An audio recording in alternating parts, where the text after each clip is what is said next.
E aí pessoal, mais resenha de HQ, Daniel aqui, já pedindo aquele like esperto no começo do vídeo, não deixa para o final senão você esquece, e caso não seja inscrito ou inscrita no canal, por favor faz isso agora e não esqueça de ativar o sininho para notificação a cada novo vídeo. Hoje eu tenho Nem Todo Robô, álbum do Comic Zone, autoria do Mark Russell, desenhos do Mike Deodato Jr. e cores do Lee Lourid. Já é lugar comum falar, né, elogiar a excelência gráfica dos álbuns do Comic Zone, e aqui não é diferente, né, capa dura, papel de gramatura respeitável mesmo, então a gente vai direto para a história. Nem Todo Robô mostra aí um contexto de futuro em que as cidades elas são separadas aí dentro de uma área metropolitana que tem uma redoma, uma bolha mesmo, né? Tanto que ela já é designada como bolha. E a gente percebe que além desses muros existe aí um contexto de exclusão, né? Quem não faz parte dessa sociedade, quem está excluído por algum motivo ou por outro.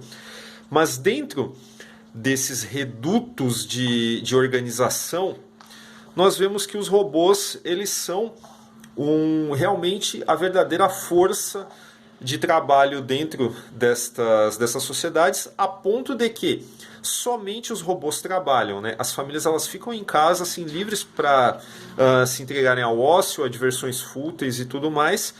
O que tem evidentemente um custo, né? Algumas pessoas elas percebem que isso está errado, outras pessoas se entregam voluntariamente a isso, achando que os robôs são a melhor coisa que a sociedade já teve. E assim nós vamos conhecendo mais, né? Parece que é um contexto arbitrário em que os robôs são os senhores dessa humanidade. Sim, parece, mas conforme a gente vai lendo, vai avançando, a gente percebe que não é bem assim. Os robôs, eles, dentro de um tom de sátira, evidentemente, né, de um tom mais irônico mesmo, e é até por isso que algumas situações aqui elas são propositalmente absurdas. Os robôs eles têm emoções e agem realmente como se fossem trabalhadores muitas vezes insatisfeitos com o seu trabalho, né? Com o fato de que eles precisam voltar para casa, eles têm lá uma família de humanos para cuidar e tudo mais, aquelas coisas normais mesmo, né? O cara que não recebe uma promoção tal e reclama por isso, os robôs eles vivem assim. Então a gente percebe logo de cara que existe alguém que construiu esses robôs, né? Alguém que é responsável por esses seres mecânicos. E avançamos, né? Vamos percebendo que as relações aqui elas são um tanto mais complexas, né, do que pareceria no começo. E é justamente esse tipo de metáfora, né, a respeito dos confortos da vida moderna, que as pessoas se entregam e perdem muita coisa ao longo do caminho, a gente vai percebendo que a ideia não é de fato ser uma ficção científica hard mesmo, sabe, é mais um comentário social de fato.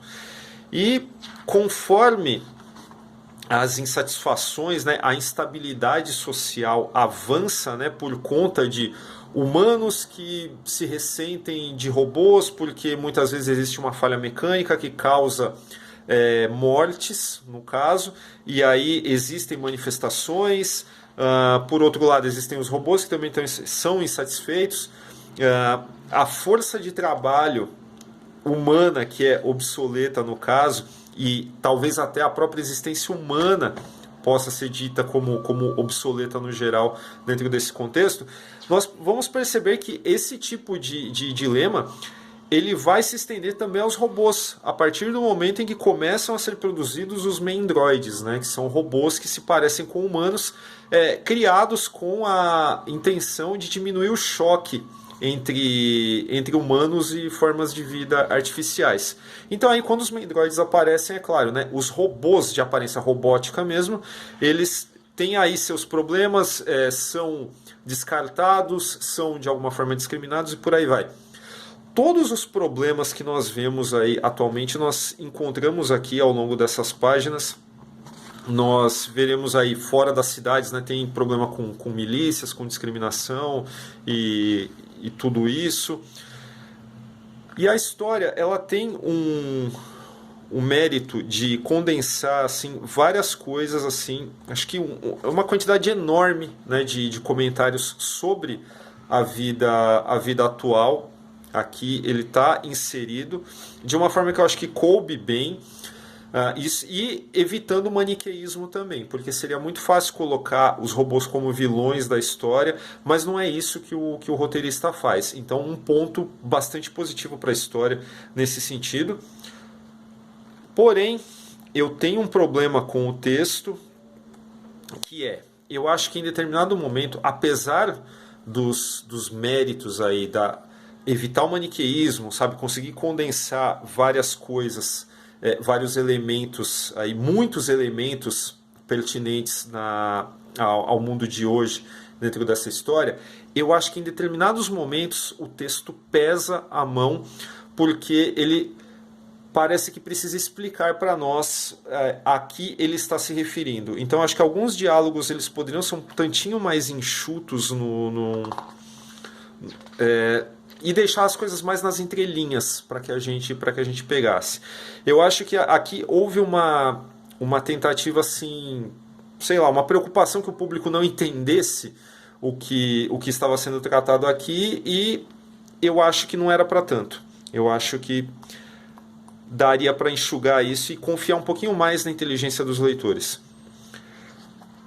Fora isso, no geral, uma história interessante aí, muito legal para quem gosta de ficção científica mesmo, né? Principalmente essas com uma forte discussão social por trás, né? Muito mais preocupadas com a discussão social do que com a ciência em si, evidentemente. E é o tom de sátira, é o tom de ironia que justamente faz com que a gente passe um pano para situações que normalmente, num outro roteiro, né, de tom mais sério, poderiam soar como ridículas, né? Mas aqui a gente entende que a motivação é essa.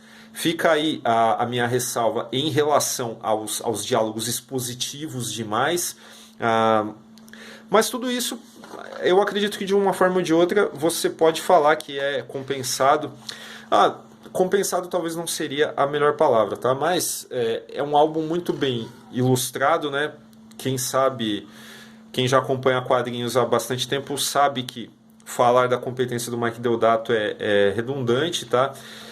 É um álbum assim, super bem ilustrado, super bem narrado, né? Esse esquema de narrativa aqui, de diagramação de páginas que ele utilizou aqui é muito bacana, faz com que a gente avance na história, mesmo que aqui e ali você encontre alguns elementos que você não goste. É a pegada do Mike Deodato que vai empurrar isso para frente, né? Vai dar aquele prazer de continuar acompanhando aqui, e a gente vai a todo momento pescando aí referências, percebendo aonde ele buscou algumas, né, algumas referências visuais, inclusive um dos personagens principais, inclusive a cara do Michael Douglas em Um Dia de Fúria, né? E assim, por tudo isso, um bom gibi, bacana mesmo, tem aí seu valor como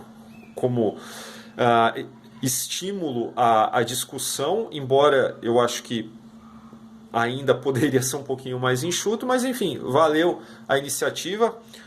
Se você curte aí ficção científica, principalmente com robôs, curte Mike Deodato também, acho que é bacana você correr atrás. E o link para compra está aí na descrição do vídeo, se você gostou, tá? Vai lá, compra.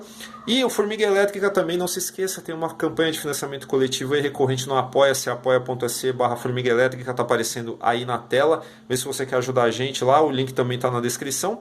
Fora isso, mesmo recadinho do começo, se você não deu o like, por favor, faça isso agora. E não esqueça de se inscrever no canal e, claro, ativar o sininho, beleza? Então é isso, boa leitura!